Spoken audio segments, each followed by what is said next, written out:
Jueces capítulo número 6, sí, vamos a concentrar la enseñanza desde el verso 15 en adelante. Amén. Sí, hemos leído verso 11 al 14 para tomar nuevamente la hilación en la enseñanza del domingo anterior.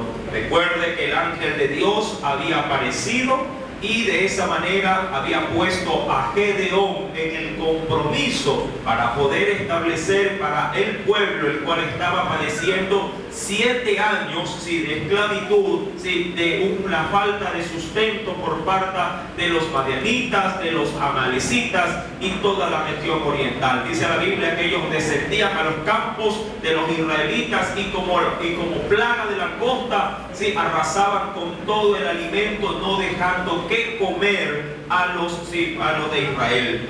Eso provocó que Gedeón, a escondidas, sacudiera el trigo en un lagar para poder llevar el sustento a su casa, a su familia. Por lo que menciona más adelante el texto, Gedeón era el hombre más joven, o el más muchacho de todos los hijos, justamente de esa región abieserita, como lo dice la Biblia. Dice la escritura en el verso número 14 que el ángel al final de esa previa conversación le dice a Gedeón: ve con esta tu fuerza o tu valentía, salvarás a Israel de la mano justamente de esos opresores, del cual el mismo Gedeón le había dicho a este hombre. Para él no sabía quién realmente estaba delante de él. La Biblia, claro está, ya nos advierte que era el ángel de Jehová, pero Gedeón no lo sabía. Gedeón pensaba que hablaba con otro hombre común y corriente, pero con una palabra de Dios en su boca. La escritura pues nos narra en la parte final del verso 14 a manera de interrogante le dice: no te envío yo, es decir, ¿acaso no te estoy yo mismo dando esta encomienda para que tú seas quien liberte a tu pueblo? Esto, mi amado hermano, despertó o dejó en la vida de Gedeón algo en zozobra. ¿Cómo habría de ser él quien daría liberación al pueblo, siendo él mismo un esclavo, siendo él mismo uno de los que estaban viviendo las consecuencias del peso, del asedio de madianitas y amalecitas? Y de ahí se desprenderá la enseñanza. Dice el verso número 15, entremos en materia, mis amados hermanos.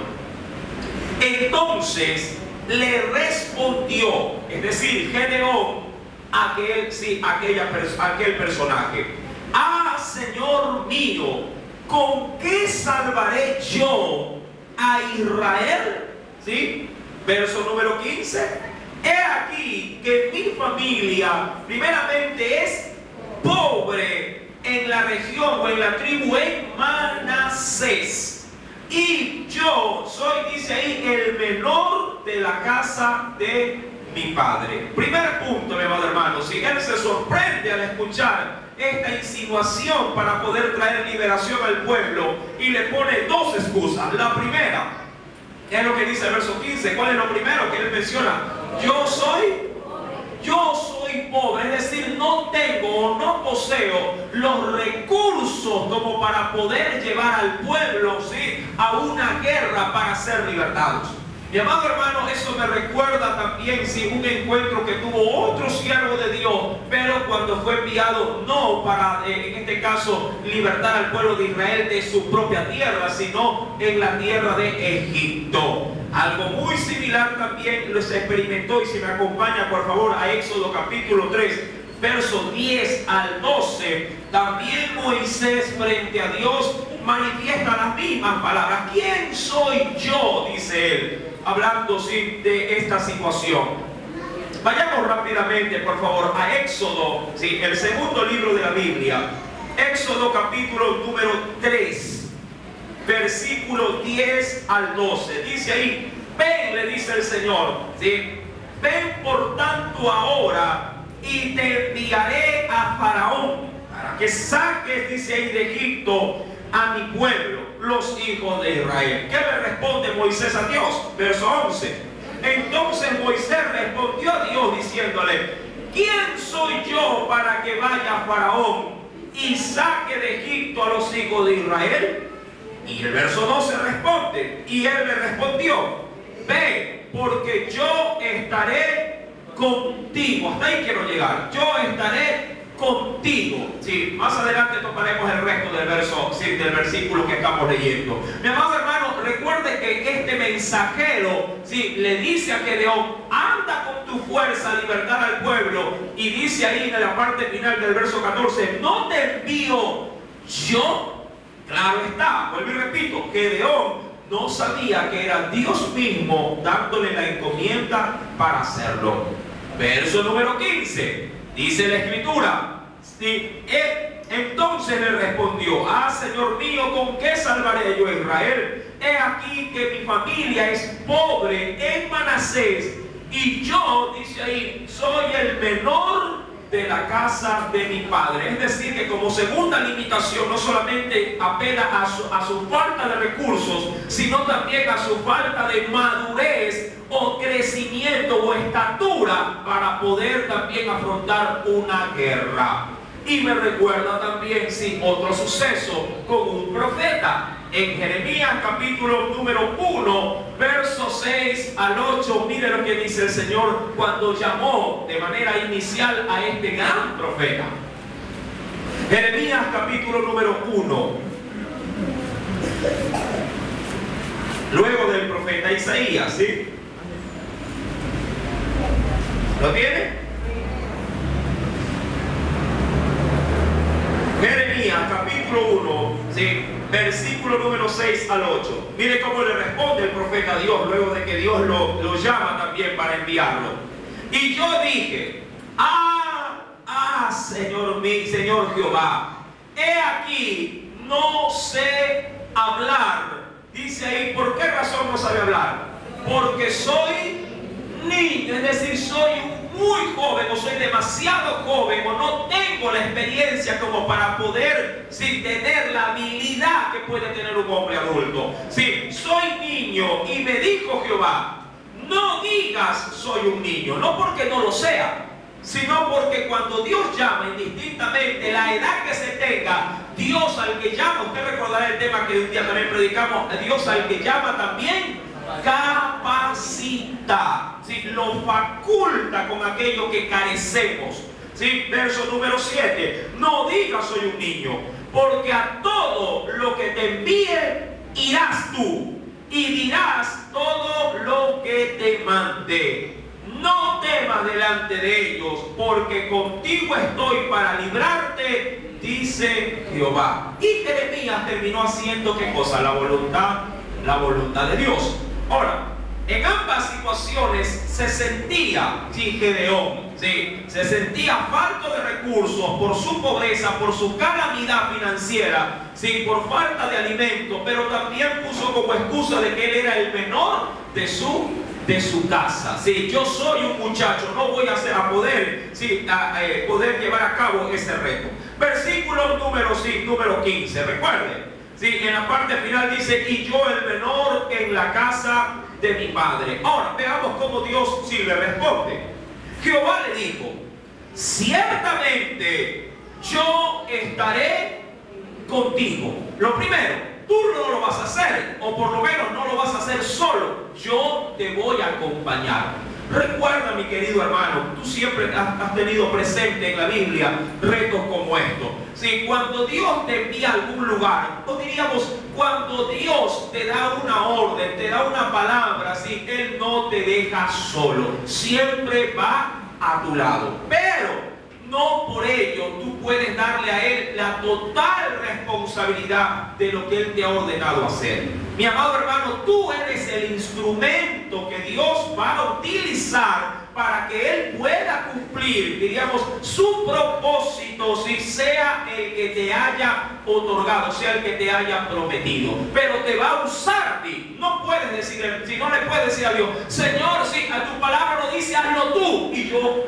me espero, o yo me aguanto. No, cada vez que la palabra algo nos demanda o algo nos ordena hacer, es porque primeramente Dios está con nosotros, nos va a respaldar, pero nos va a seguir usando a nosotros como instrumento en sus manos. Amén. Tú no le puedes decir a Dios: Señor, hazlo tú, que yo me quedo acá atrás, yo me quedo afuera. Tú tienes que introducir, tienes que ingresar, y Dios en ese caminar de fe hará todo lo que sabe hacer. Amén. Es necesario tener esta premisa, sí, en este texto bíblico. Dice pues la Escritura, versículo número 16: ciertamente yo estaré contigo, y le da el anuncio de, ya inclusive del desenlace de esa batalla. Dice ahí, y derrotarás. Sí, eso es una palabra, sí, no de tiempo pasado ni presente, sino de aún de tiempo futuro. Dice ahí, y derrotarás o vencerás, dice ahí, ¿a quiénes? A los madianitas como a un solo hombre, como que si estuvieras luchando cuerpo a cuerpo con tu enemigo. Ahora, yo les recuerdo algo. En la realidad, los madianitas no eran un solo hombre, era una multitud, dice la Biblia, como la arena que estaba en el mar. Acompáñenme por favor para corroborar así lo dicho. Vayamos por favor a Jueces mismo, capítulo número 6. Mire lo que nos dice en versos sí, anteriores. Nos dice el Señor, leamos por favor desde el versículo número 5. Porque subían ellos, hablando de los enemigos, y sus ganados, y venían con sus tiendas en grande multitud, como langostas, ellos y sus camellos, y dice, y eran, ¿qué cosa? Innumerables. Así venían a la tierra para devastarla. De este modo, empobrecía Israel en gran manera por causa de Madián, y los hijos de Israel, por su parte, dice ahí, clamaron ¿a quién?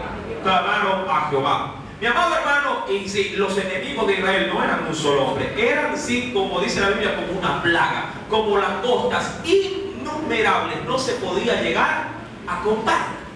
Todo esto, mi amado hermano, Gedeón lo había vivido, y por ende la situación de la vivencia puede crear limitaciones primeramente aquí en nuestra mente y luego en nuestro corazón. Sí, cuando uno palpa la circunstancia, diríamos que en la realidad uno dice, oh, una cosa es lo que se dice, otra cosa es lo que puede llegar a pasar. Sí, una cosa es la realidad, otra cosa es lo que tú me estás diciendo. Mi amado hermano, ¿cuántas veces la lógica, la razón nos da una mala jugada y no nos hace experimentar, sí, en este caso en el caminar de la fe, la gloria de Dios en nuestras vidas? ¿Pero por qué? Porque sometemos, en este caso las promesas de Dios, las sometemos o las filtramos a nuestros razonamientos. Cuando se trata de promesas o cuando se trata de la palabra del Señor, yo debo de abandonarme en la libertad del Hijo de Dios y hacer lo que Él a mí me está ordenando. Porque si yo la meto a mi razón, de seguro me voy a quedar corto. Solo como por darle un ejemplo, ¿sí? Cuando hablamos de finanzas, por ejemplo, ¿sí? Cuando hablamos del dinero, de lo material, que es lo que por lo general suele regir la estabilidad financiera, ¿sí? De los hogares, el dinero, ¿sí? Cuando se trata de dinero, si uno lo pasa por la razón y por la lógica, mi amado hermano, no nos alcanza ni siquiera para una semana. ¿Verdad que es así? Cuando hablamos de dinero, uno dice, uy hermano, voy a cobrar tanto, pero eso no me va a alcanzar. ¿Sí? Y una mente razonable, una mente lógica dirá, si sumará, restará y le saldrá, en este caso, el estado financiero en rojo. ¿Sí? Ya en su parte final. Dice, estamos en contra, por lo general suele decir un marido o una esposa, no gastes tanto, mira que no va a alcanzar, mira que el dinero solamente va a llegar para esto, lo de acá ya no se puede comprar. ¿Verdad? En la lógica del hombre es así. Pero diríamos así, en la locura de Dios, aún, mi amado hermano, lo más mínimo, no solo que alcanza, sino que hasta alcanza para invitar al hermano que no tiene que comer. Pero eso es en la esfera espiritual de Dios, que obviamente Dios lo obra, Dios lo pone en evidencia, pero para quienes le creen, no para los que razonan sus milagros. Amén. Bajo ese esquema, mi amado hermano, sí, Gedeón, al escuchar esta palabra, él dice, yo no creo. Veamos cómo responde. Recuerda el versículo número 16. Dios le da una palabra diciéndole, ciertamente yo estaré contigo y derrotarás a los madianitas como a un solo hombre. Ahora, ¿por qué digo que Gedeón lo que no le creyó. Por lo siguiente, versículo 17. Y él le respondió: yo te ruego que si he hallado gracia delante de ti, me des, dice, ¿qué cosa? Para poder corroborar lo que me estás diciendo, dame pruebas, señales, cosas que yo pudiera, ¿qué cosa? Palpar, tocar, cosas que yo pueda comprobar de lo que me estás diciendo. Ahora, usted y yo sabemos por la palabra, amado hermano, que nuestro caminar es un caminar de fe.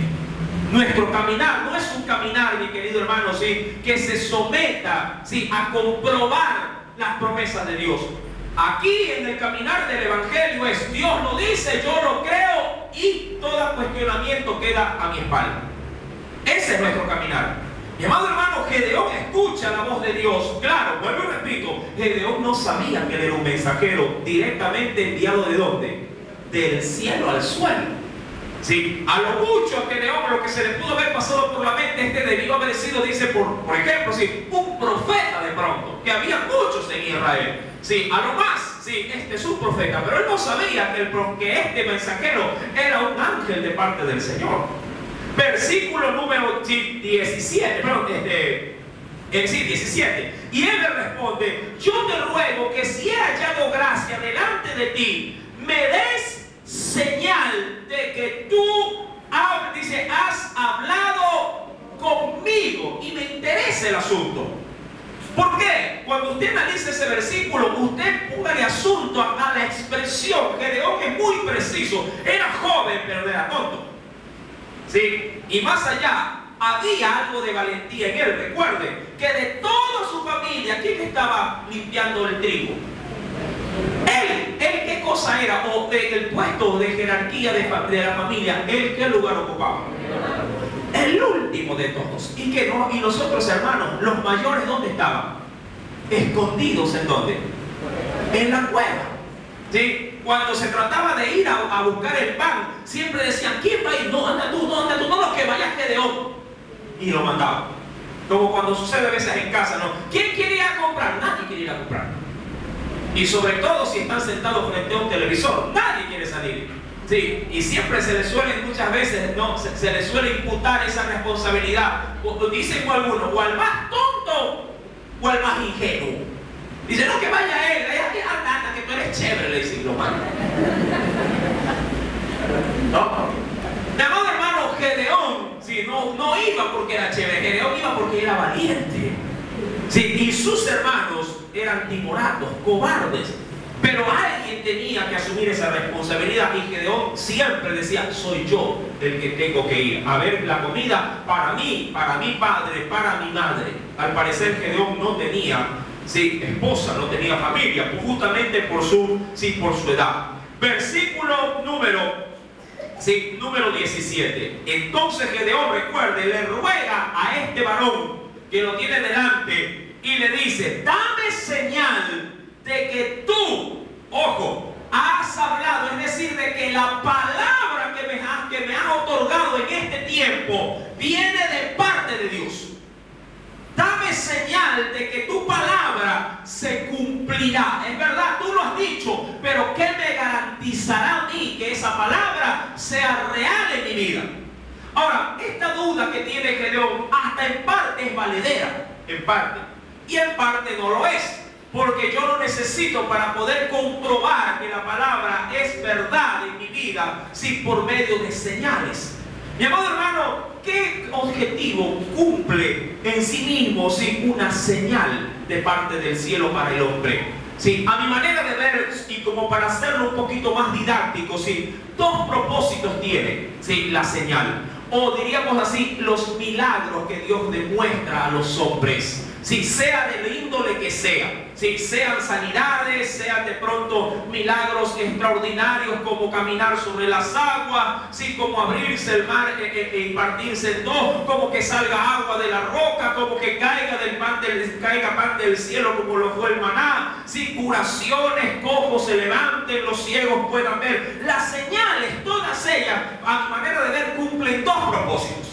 Y en esta mañana los vamos a ver. El primero, mi amado amado hermano, de eso sí, es el crear, sí, óigalo bien, crear, sí, fe en quien palpa la señal. Vayamos a la escritura, mi amado hermano, y veamos, sí, en qué consisten esas señales. Primeramente, Éxodo capítulo 4. Vamos a verlo a través de la Biblia. De pronto, muchos han experimentado señales, sí, pero no la han orientado al camino que Dios quiere que tú la lleves. Éxodo capítulo número 4. Veamos el propósito de las señales, porque eso fue lo que le pidió Gedeón a este varón.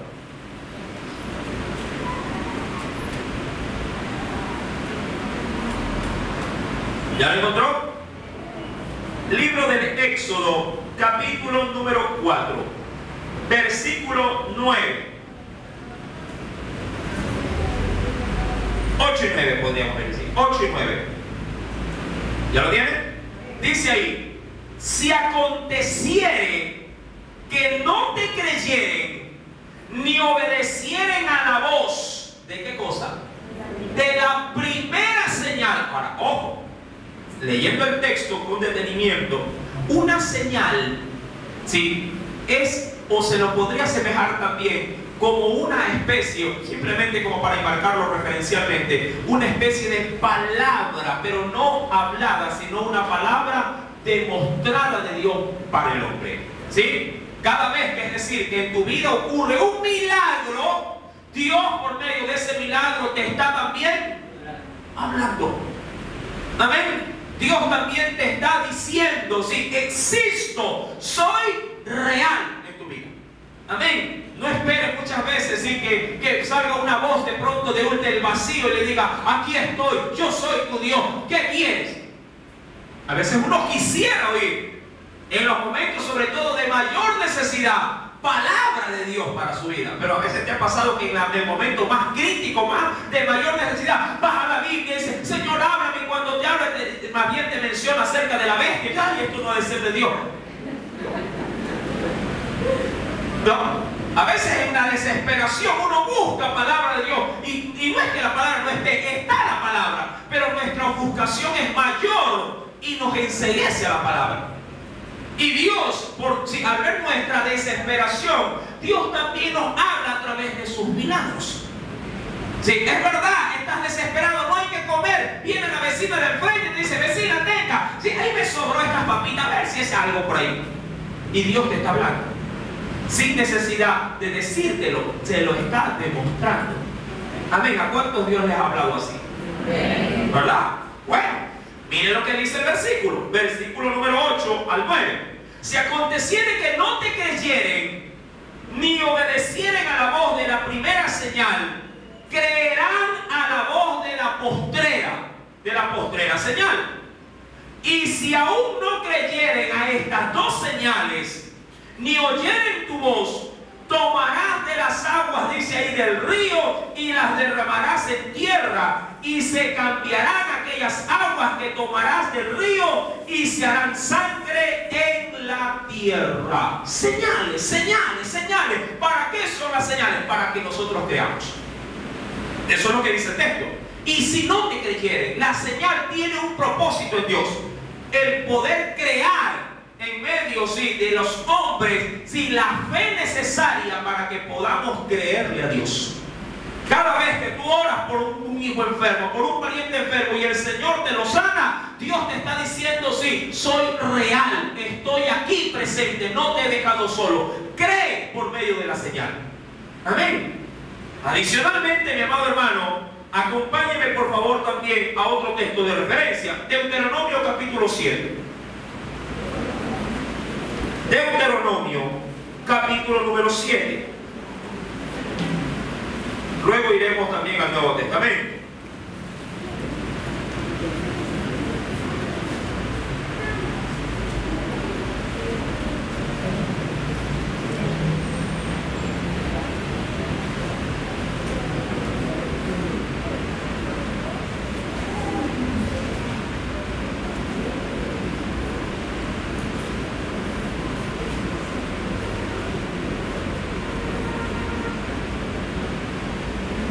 Perdón, es 23. 29, perdón, 29. Sí, Deuteronomio capítulo 29. 29, disculpen.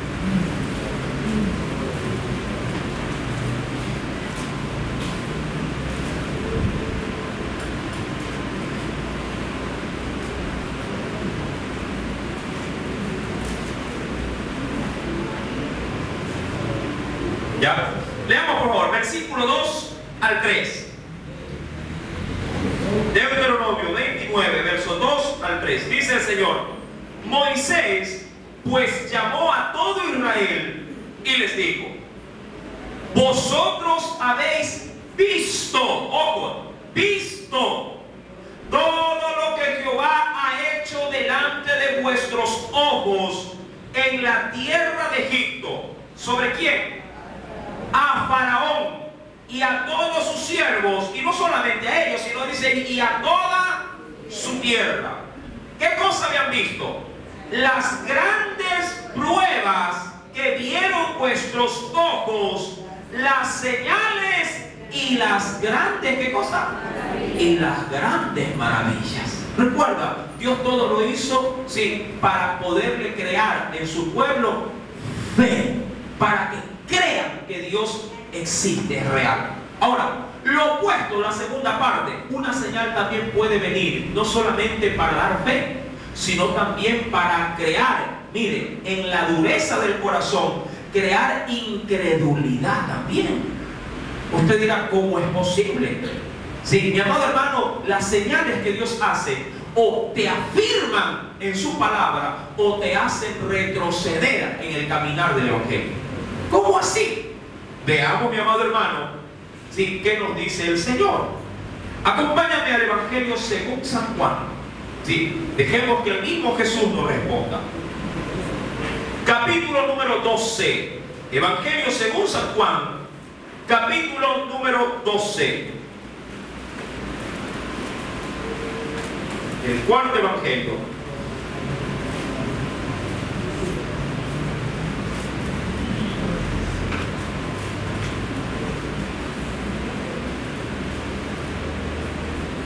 ¿Ya lo encontró? Versículo 36 en adelante. Entre tanto que tenéis la luz, ¿qué dice? Creed en la luz, para que seáis hijos de luz. Estas cosas habló Jesús y se fue y se ocultó de ellos. Pero a pesar, óigalo bien, pero a pesar de que había hecho, ¿qué cosa había hecho? No había hablado solamente, había hecho, realizado tantas señales delante de ellos. ¿Qué provocó esas señales en ellos? Dice ahí, no creían en él. Mire, cosa curiosa.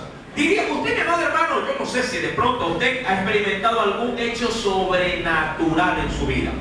Sí, y cuando hablo de algo sobrenatural, hablo de algo extraordinario, algo fuera de lo común. O sea, todo el mundo podría decir, bueno, hermano, no tenía para comer, vino la vecina, me dio la fundita y gracias, Señor, lo recibo de parte de quién, dice uno. De parte de Dios, como que Dios mismo haya tocado a alguien para que me bendiga. Sí, milagros como estos son más frecuentes, por así decirlo, pero también hay otro tipo de milagros que no son tan frecuentes. Hay milagros que aún pueden romper el esquema de la misma naturaleza, que pueden ser realmente cosas imposibles que sucedan, pero Dios las permite y nos las hace ver. Mi amado hermano, ¿cuántos han visto de pronto en la vida de algún familiar o en su propia vida que una enfermedad estaba declarada hasta con papeles que les decían tiene esto, y luego va y se hace el análisis y dice usted aquí no tiene nada, estoy asombrado? Es decir, un milagro ha pasado. ¿Sí? Usted ha escuchado de pronto aquí a padres diciendo mi hija tenía un tumor, le hicieron el examen posterior y ya no lo tiene. ¿Qué pasó? ¿Verdad? Y uno podría decir algo extraordinario, algo fuera de lo común ha pasado. Mi amado hermano, los milagros, vuelvo y repito, pueden crear pueden hacer dos afectaciones en tu vida. O te pueden llegar a afirmar de una manera ¿sí?, fervorosa, o te puede también terminar, ¿sí?, de empujar a una incredulidad, ¿sí?, terrible y espantosa. Dice el versículo número, si recuerda, versículo número 37, pero a pesar, dice, de que había hecho tantas señales delante de ellos, no creían en él. Y esto es muy común, sobre todo cuando se vive en un hogar disfuncional, en un hogar donde alguien es creyente y el otro no lo es. El creyente le dice, sí, a su marido o a su mujer, le dice, pero hijo, date cuenta cómo el Señor nos bendice, cómo se ha movido, cómo ha hecho algo que para nosotros era imposible, ha hecho un milagro, y tú tan duro y no quieres venir a la iglesia. Si a usted le ha pasado, usted haciéndole ver el poder de Dios, él lo experimenta, ojo, él lo saborea. Él inclusive hasta sentado en la mesa está que come de esa bendición. O va saliendo del hospital con su hijo sano que lo metió medio muerto. Va a la casa con el milagro en sus manos.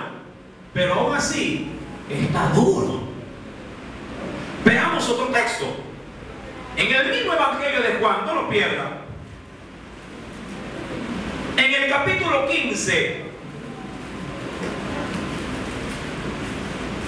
Evangelio según San Juan, capítulo número 15. Mira lo que nos dice el Señor.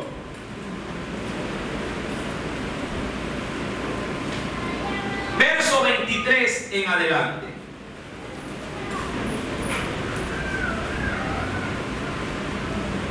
Hasta el 25. Del verso 23 al verso 25. El que me aborrece a mí, hablando Jesús, también a quien aborrece, a mi Padre aborrece. Verso 24. Si yo no hubiese, ojo, si yo no hubiese hecho entre ellos obras que ninguno otro, dice ahí, ha hecho, no tendrían pecado. Ojo, que no está hablando de la palabra, está hablando de hechos, de manifestaciones de ¿qué? De su poder y de su gloria. Recuerda que Jesús, mi amado hermano, la misma escritura lo narra en el libro de, si no me falla la memoria, en el Evangelio según San Marcos, que no abastecerían los libros para escribir todos los acontecimientos y milagros que Jesús hizo en medio de los suyos. Los que conocemos por el Evangelio, hermanos, son los más, diríamos así, los más resaltados, pero los más también pequeños, ¿sí?, en cuanto a la cantidad, la gama de milagros que Cristo hizo. Jesús hizo milagros que la Biblia no registra, que si se los llegara a escribir, la Biblia quedaría corta. Hizo tanto en medio de lo suyo y fue vista su fama de una manera tan extraordinaria que debió, pues la lógica, debió haber convencido a todos. Pero, oh sorpresa, fueron pocos los que asumieron, ¿sí?, esos milagros o esos acontecimientos como cosas venidas de parte de Dios. Dice el verso 24, si yo no hubiese hecho entre ellos obras que ninguno otro ha hecho, no tendrían pecado, es decir, estuvieran justificados. Pero ahora han visto y han aborrecido a mí y a mi Padre. Verso 25. Pero esto es para que se cumpla la palabra que está escrita en su ley. Sin causa, y esto es muy importante, sin causa me aborrecieron. ¿Por qué? Porque Cristo no hizo nada opuesto para con el pueblo, mi amado hermano, sino solamente el bien. Todo lo que Dios les hizo, más bien debió haber sido para que se apeguen más. ¿A usted no le ha pasado a veces en casa que usted se acerca? Por lo general las mujeres suelen ser un poquito más salameras, más melosas con el marido. Se acerca, mi amor, le da un beso. Sí. Lo busca y él se aparta. Puede ser también a la inversa. El marido trata de acercarse. Sí, no. Jesús fue salamero, si que así se lo podría decir, ¿sí?, en el buen sentido de la palabra. Solamente apareció en medio de su nación para hacer el bien. para dar de comer, para libertar al hombre de pecado, para hacer ver, sí, para hacer sanar, para corregir lo deficiente. Nunca estuvo ahí para maldecir, sino solo para bendecir.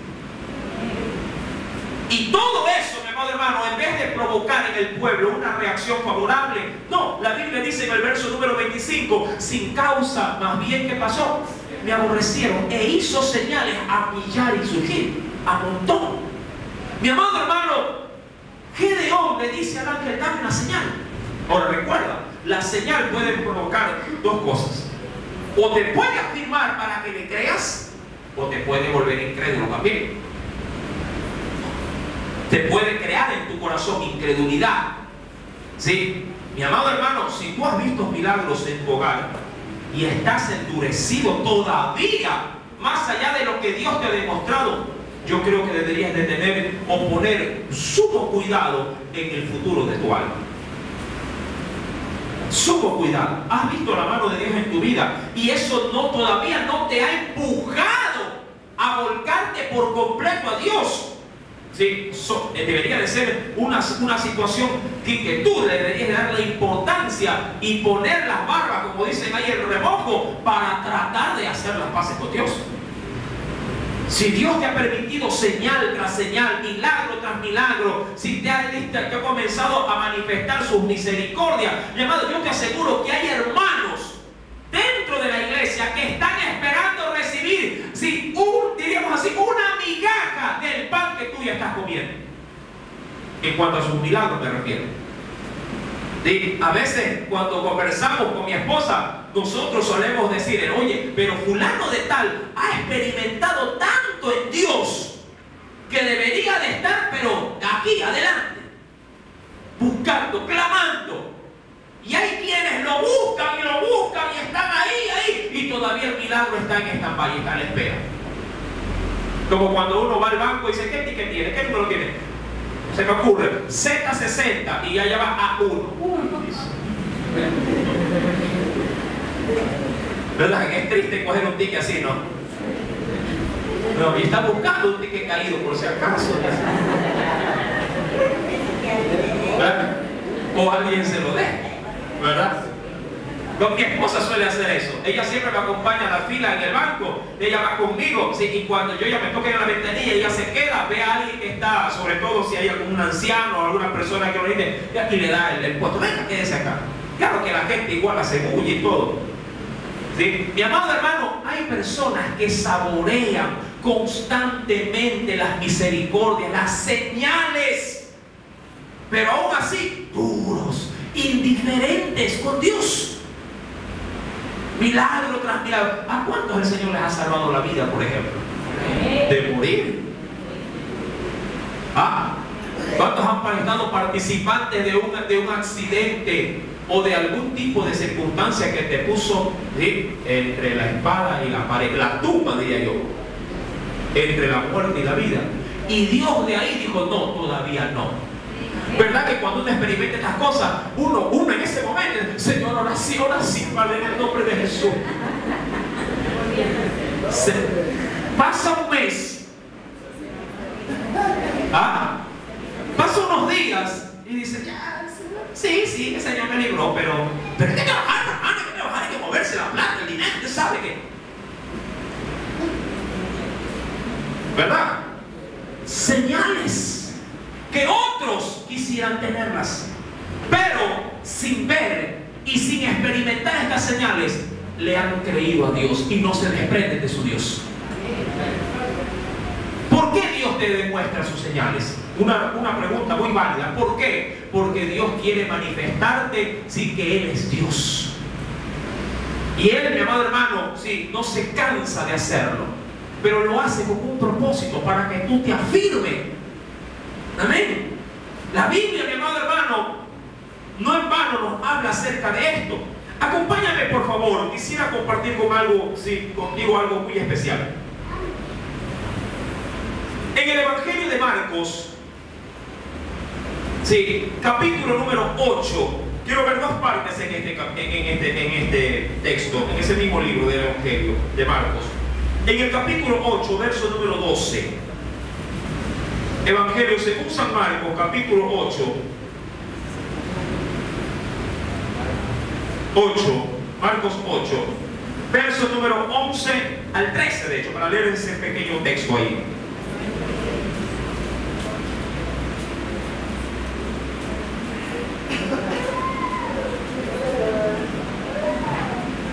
¿Lo tienen? Vinieron entonces los fariseos, sí, aquí está el otro extremo, y comenzaron a discutir con él. Ponga el asunto.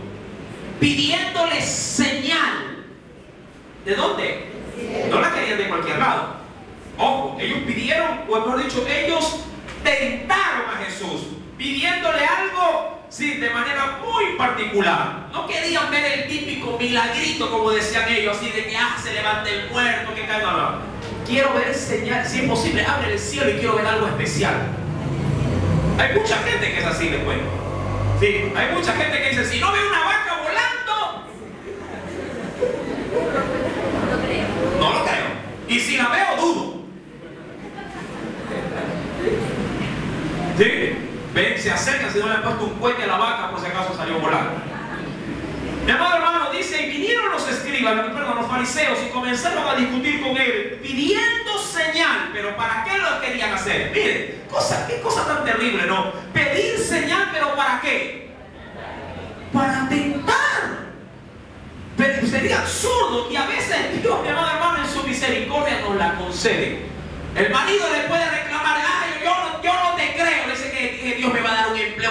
No, eso no te creo. Oiga, y cuando viene, ya tengo trabajo. Y la mujer le dice, ya viste, está adorando, el Señor mismo te dio en la boca. ¿Le ha pasado? Mi amado, pedían, dice ahí, un milagro del cielo para tentarle. Y gimiendo, mire lo que provoca esto en el corazón de Dios. Y eso es lo que yo quiero que usted también se sensibilice. Y gimiendo en su espíritu, como cuando usted le da en su interior, sí, aquel que ama al Señor y tiene celo de las cosas de Dios, y uno dice, Señor, pero ni aún porque le está llenando la boca, ni aún porque se está poniendo el pantalón que antes no tenía, no te busca, no doblega su espíritu, ¿verdad? Gimiendo Jesús en su espíritu dijo, ¿por qué pide señal esta generación? De cierto os digo que no se dará señal a esta generación. Pero no hablaba de los hombres, hablaba de los incrédulos, de aquellos que se acercan solamente a Dios. ¿Para qué? Para tentar. A ellos no se les dará, dice, señal. Y dejándolos, dice, y volvió a entrar en la barca y se fue. ¿Por qué? Eso es lo que provoca la incredulidad frente a las señales. Que Dios se aleje de nosotros, que Dios te abandone, y que a la verdad en algún momento tú pidas de Dios que Él ahora sí te dé algo, y Él dice, ya no, porque yo no soy tu juguete. Amén. Yo no soy el timbre que tú puedes ir a tocar cuando te da la gana, porque llegará un momento en que tú dirás, Señor, ahora sí, Señor. Dice, no es cuando tú quieres, es cuando yo lo disponga. Por su parte, con los que le buscan, mira las señales cómo se manifiestan. Evangelio según San Marcos, capítulo número 16, verso 17 al 20.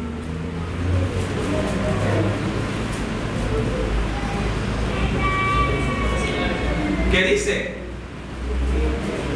Eso ya no es para los incrédulos, sino para los hijos que tienen fe en su Dios. Marcos capítulo 16, verso 17 en adelante. Y estas señales, ojo, señales, pruebas, seguirán. No es que vamos en busca de las señales, ellas nos siguen, como cuando tú vas caminando y vas arrastrando a la fila de muchachitos, ¿no? Van atrás tuyo. Estas señales seguirán a los que creen. En mi nombre echarán fuera demonios. ¿Qué más pasará en su nombre? Hablarán nuevas lenguas. ¿Qué más sucederá en su nombre? Tomarán en las manos serpientes, y si bebieren cosa mortífera, no les hará daño. ¿Qué más sucederá en su nombre? Sobre los enfermos pondrán sus manos. Todo eso sucederá ¿en qué? En su nombre. Son señales. Ahora, ¿ellos vivieron estas señales? Claro que sí, porque al texto del verso 18 Jesús lo está diciendo. Pero ellos lo experimentaron. Sí, más adelante mira lo que dice, versículo número 20. Y ellos saliendo predicaron en todas partes, y mira, ayudándoles el Señor y confirmando la palabra, ¿con qué? Con las señales que la seguían. ¿Hicieron o no hicieron señales? Claro. Vueltos al libro de Jueces para concluir. Verso número 17.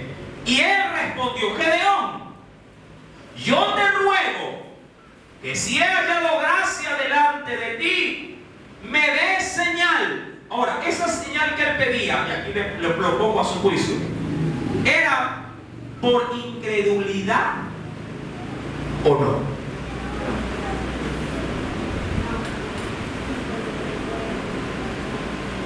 ¿Sí o no?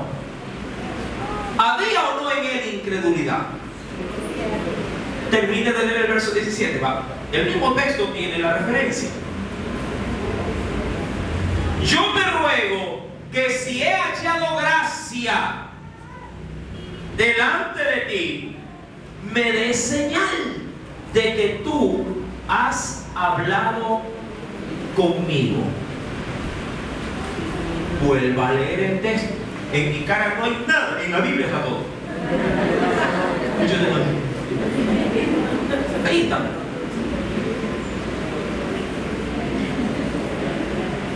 ¿Qué dice? Léalo. ¿Le creyó o no le creyó? ¿Sí o no?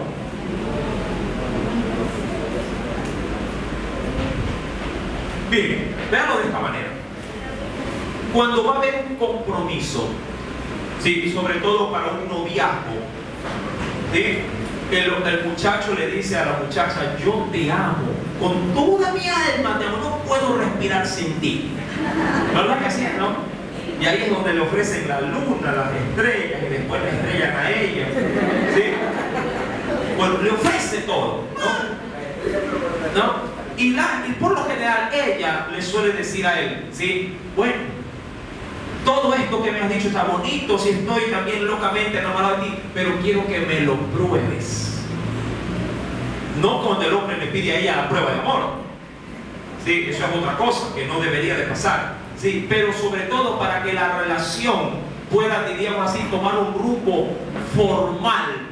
Sí, ella suele muchas veces solicitarle a ese hombre que dice que la ama, sí, toda ella, de la cabeza hasta los pies. Mi amado hermano, sí, le suele en ese sentido solicitar que se lo confirme con qué. Comprométete, le dice. ¿Sí? Tanto valgo para ti. ¿Sí? Tanto dices que me amas. ¿Sí? Quiero que me lo demuestres. Llévame al altar. ¿Cuántos aman aquí a sus esposas? Ya la hizo pasar por el altar. Pero no de fuego, sino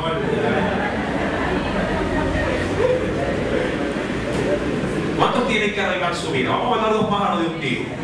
¿Ah? ¿Sí o no? ¿Cuántos ya cumplieron, ¿sí?, en Dios con ese compromiso y han dado esa señal firme de amor casándose con ellas? Porque hay quienes la tienen todavía como novia. Tienen como 40 años de unido y le dicen: pero si tú ya sabes que te amo ya. ¿Sí? Tienen que formalizar ese asunto. ¿Verdad que sí? Amén, mis queridas hermanas y hermanos, porque a veces no tanto depende de ellas, sino más bien depende de los hombres, ¿sí?, que no quieren dar ese paso. No sé por qué. Tienen 30 años con ella y todavía están dudando. Mi amado hermano, Gedeón pide una señal. Ahora, mi pregunta, porque vamos a la pregunta, ¿le creyó o no le creyó? ¿Sí o no? ¿O es sí y no? En parte. Sí, dicen por ahí, sí, pero no. Pero hubo duda. Bueno, Gedeón sí le creyó, pero también, sí, dudaba. Sí le creyó, pero el hecho de que a veces la credulidad, que se escucha como un término absoluto, sí, mi amado hermano, puede ir acompañada también de incredulidad. La duda, ¿pero por qué? En este caso, por la naturaleza que hay en nosotros. Recuerde usted el milagro que fue reclamado a Jesús por parte de un padre que tenía un hijo endemoniado. Señor, yo creo, le dijo, pero también quiero que por favor ayudes mi incredulidad, mi naturaleza que se resiste a ver la fe como algo real. Señor, yo te creo, pero por favor, dentro de mí, digamos, de mi aferrarme a ti, dame una empujadita para que esto sea mayor, sea tangible. Amén. Y esto, mi amado hermano, no es cosa curiosa de que no nos suceda también a nosotros. Señor, es verdad, tengo a mi hijo enfermo, está volando en fiebre, estoy orando por él. Señor, pero por favor, ayúdame a que esta fe sea la real. Sánalo ya ahorita, ¿verdad? Nuestra fe tiene una resistencia. No piense que la fe no va a tener también sus luchas. Nuestra paciencia se pone a prueba, ¿verdad que sí? Nuestro temperamento se pone a prueba y la fe también. Toda virtud que Dios desea que nosotros manifestemos, así debe también, sí, mantener una resistencia para irla puliendo. Y de esa manera, al final, uno queda fortalecido. Mi amado hermano, Gedeón cree, pero también en su naturaleza tiene sus luchas y dentro de ellas le demanda a este ser que lo tiene frente a él diciéndole: perfecto, dame una señal, dame una prueba de que tú estás hablando conmigo. Es decir, no es que no niego tu palabra, la acepto, pero por favor comprueba esa palabra en mí. Y para esto, sí, en el verso subsiguiente, y ahí demuestra, en el verso subsiguiente, en el contexto, demuestra que él sí le había creído a la palabra. Tanto que, recuerda cuando el Señor nos dice en la Escritura, sí, cuando pidamos, digamos, debemos de pedir con acción de ¿qué? De gracias, ¿verdad? ¿Qué demuestra eso? De que cuando uno le pide algo a Dios y termina dándole gracias, termina prácticamente agradeciendo el favor antes de que éste se reciba. Y eso es lo que va a hacer Gedeón. Mira, lee conmigo el verso siguiente. Verso 18. Te ruego que no te vayas de aquí hasta que vuelva a ti. ¿Pero para qué? Para poder sacar, dice ahí, mi ofrenda y la ponga delante de ti.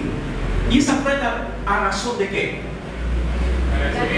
De agradecimiento, de que la palabra que me ha sido dada se va a cumplir. ¿Sí lo está viendo? Versículo 18 dice: y saque mi ofrenda y la ponga delante de ti. Y él le responde, dice, y él respondiéndole le dijo: yo esperaré hasta que... Ahora, viene algo importante. ¿Qué va a suceder en ese encuentro? ¿Qué es lo que va a acontecer? ¿Le dará o no le dará lo que él está pidiendo? Mira que él está ofreciendo ya de su corazón una ofrenda en tiempo de crisis, porque ni para la papa había, ¿verdad? Pero cosa curiosa, aún en la escasez más grande, siempre habrá algo que ofrecer a Dios. Así que esto es pretexto. Uy, hermano, es que soy pobre, más bien que los hermanos me ayuden. Gloria a Dios. Es verdad que la pobreza puede llegar, pero aún la viuda tenía 2 blanquitas que ofrecer, dando todo lo que tenía, ¿verdad? ¿Qué le sucederá a Gedeón? Le responderá este ser, sí, con algo sobrenatural, como una señal. Porque un gran, mi amado hermano, un gran, diríamos así, ciclón habrá de venir luego de ese encuentro. Señal tras señal será revelado. Y aún, mi amado hermano, la misericordia de Dios se manifestará en la vida de este muchacho, que se consideraba él a sí mismo como alguien indigno de hacer una labor tan importante como era la de libertar a su nación. Si el Señor habló en esta noche, en este día, perdón, a tu vida, ríndele una fuerte oración. Oremos. Padre, en el nombre de Cristo Jesús,